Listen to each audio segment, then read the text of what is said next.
शंखनाद हिंदी समाचार में आपका स्वागत है। आइए नजर डालते हैं आज की सुर्खियों पर। आतिशी होंगी अब दिल्ली की नई मुख्यमंत्री। उपराज्यपाल वीके सक्सेना से मुलाकात करेंगी। आप विधायकों ने सर्वसम्मति से स्वीकार कर लिया प्रस्ताव। आम आदमी पार्टी विधायक दल की बैठक में आतिशी को नेता चुना गया है। वो अब दिल्ली की नई मुख्यमंत्री होंगी।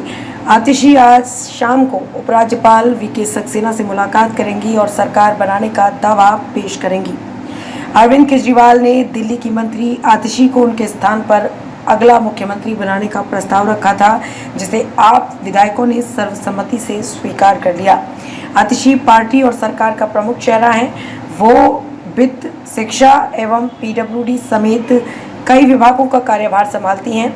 देखा जाए तो दिल्ली की आबकारी नीति में कथित घोटालों को लेकर मुख्यमंत्री अरविंद केजरीवाल और पूर्व उप मुख्यमंत्री मनीष सिसोदिया की गिरफ्तारी के बाद आतिशी ही सबसे ज्यादा सुर्खियों में रहीं। हालांकि सीएम अरविंद केजरीवाल की भरोसेमंद और नज़दीकी के अलावा और भी कई बातें आतिशी को खास बनाती हैं।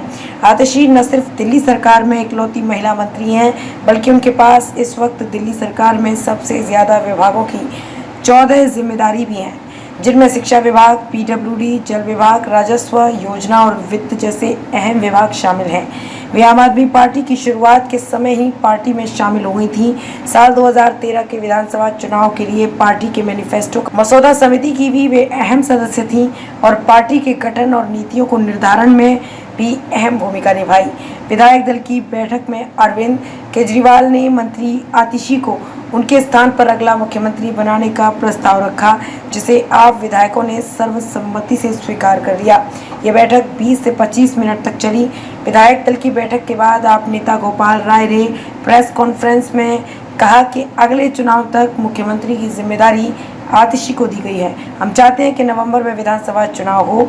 आम आदमी पार्टी के राष्ट्रीय संयोजक अरविंद केजरीवाल ने रविवार को मुख्यमंत्री पद से इस्तीफा देने की घोषणा की थी।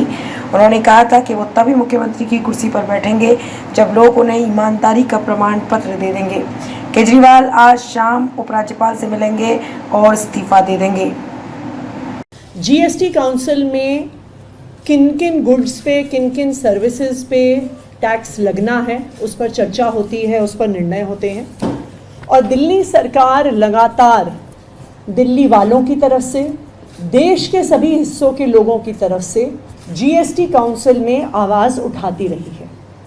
कल भी जीएसटी काउंसिल की मीटिंग में कई महत्वपूर्ण मुद्दे आने हैं, ऐसे मुद्दे जो दिल्ली के लोगों से, देश के लोगों से जुड़े हुए हैं और जिसको लेकर कई रिप्रेजेंटेशंस मेरे पास पिछले कुछ दिनों में आई हैं। पहला जो एक महत्वपूर्ण मुद्दा कल की जीएसटी काउंसिल की मीटिंग में आएगा, वो है रिसर्च ग्रांट्स पर जीएसटी लगने का मुद्दा। जैसा कि आपको पता है, अगस्त के महीने में देश के कई बड़े शिक्षण संस्थानों को केंद्र सरकार की तरफ से जीएसटी ना देने की वजह से शो कॉज नोटिसेस आए। इन 6 संस्थानों को 220 करोड़ के टैक्स देने का नोटिस आया। इसमें आईआईटी दिल्ली, पंजाब यूनिवर्सिटी जैसे बड़े शिक्षण संस्थान भी शामिल थे।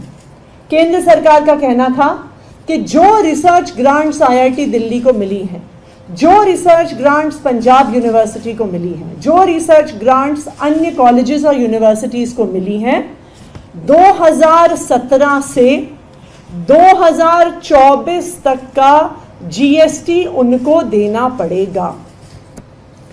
रिसर्च पर जीएसटी लगना बिल्कुल गलत है और दिल्ली सरकार उसका पुरजोर विरोध करती है। दुनिया में कोई ऐसा देश नहीं है जो रिसर्च ग्रांट पर जीएसटी लगाता हो। चाहे आप अमेरिका देखने चाहिए, चाहे आप यूके में देखिए, कनाडा, चाइना, साउथ कोरिया, जो सारे डेवलप्ड कंट्रीज हैं, उनमें से कोई भी देश एजुकेशनल इंस्टीट्यूशंस को मिली हुई रिसर्च ग्रांट्स पर टैक्स नहीं लगाता है।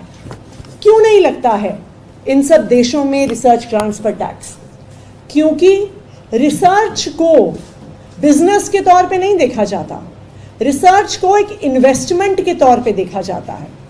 आज अगर आईआईटी दिल्ली में साइंस एंड टेक्नोलॉजी पे रिसर्च हो रही है, नैनो टेक्नोलॉजी पे रिसर्च हो रही है, बायोटेक्नोलॉजी पे रिसर्च हो रही है, नए प्रकार के कोडिंग प्रोग्राम्स बनाने पे रिसर्च हो रही है, मटेरियल साइंसेस पे रिसर्च हो रही है, किस तरीके से अच्छी सड़कें बन सकती हैं, किस तरीके से अच्छी गाड़ियां बन सकती हैं, किस तरीके से हायर स्पीड पे चलने वाले एयरक्राफ्ट्स बन सकते हैं।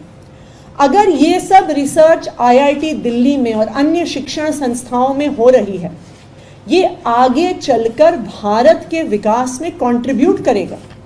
इनफैक्ट अगर आप आंकड़े देखने जाइए तो दिखेगा कि जिनको हम डेवलप्ड कंट्रीज मानते हैं वो अपने जीडीपी में से एक अच्छा हिस्सा रिसर्च ग्रांट के तौर पे एजुकेशनल इंस्टीट्यूशंस को देते हैं।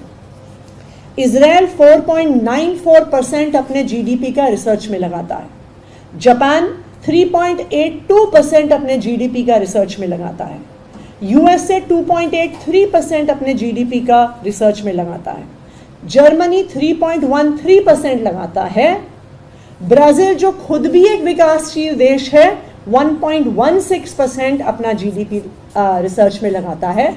परंतु भारत जो कहती है हमारी केंद्र सरकार कि हम विश्व गुरु बनने का प्रयास कर रहे हैं, भारत ने, भारतीय जनता पार्टी की केंद्र सरकार ने प्रधानमंत्री नरेंद्र मोदी जी के नेतृत्व में 2014 से लेके आज तक जो रिसर्च में पैसा दिया जाता है उसको घटा दिया। 2014 में 70,000 करोड़ बजट में एलोकेशन रिसर्च के लिए था, जो घटकर 35,000 करोड़ पर रह गया है, यानी 0.65% ऑफ द बजट, जो भी कम था उससे भी आज घटकर मात्र 0.41% बजट हमारी सरकार रिसर्च पे लगाती है। और अब ये सरकार जो खुद रिसर्च पे पैसा नहीं दे रही, अगर प्राइवेट सेक्टर से इंस्टीट्यूशंस रिसर्च ग्रांट लेके आ रहे हैं तो कह रही है जी हम तो आप पे जीएसटी लगाएंगे, हम तो आप पे 18% टैक्स लगाएंगे, हम तो आपको भारत के भविष्य के लिए रिसर्च करने के लिए पैसे हम तो दे नहीं रहे हैं, जो पैसे आपके पास आ रहे हैं उसमें से हम टैक्स काटेंगे। ये बिल्कुल गलत है और दिल्ली सरकार, अरविंद केजरीवाल जी की सरकार इसका पुरजोर विरोध करती है। और कल जीएसटी काउंसिल में दिल्ली सरकार ये मांग करेगी कि जो रिसर्च ग्रांट्स पर जीएसटी लगाया गया है उसको तुरंत हटाया जाए और एजुकेशनल इंस्टीट्यूशंस को जो रिसर्च ग्रांट मिलती है उसे जीएसटी से एग्जेम्पशन दी जाए। आज के हिंदी समाचार में बस इतना ही।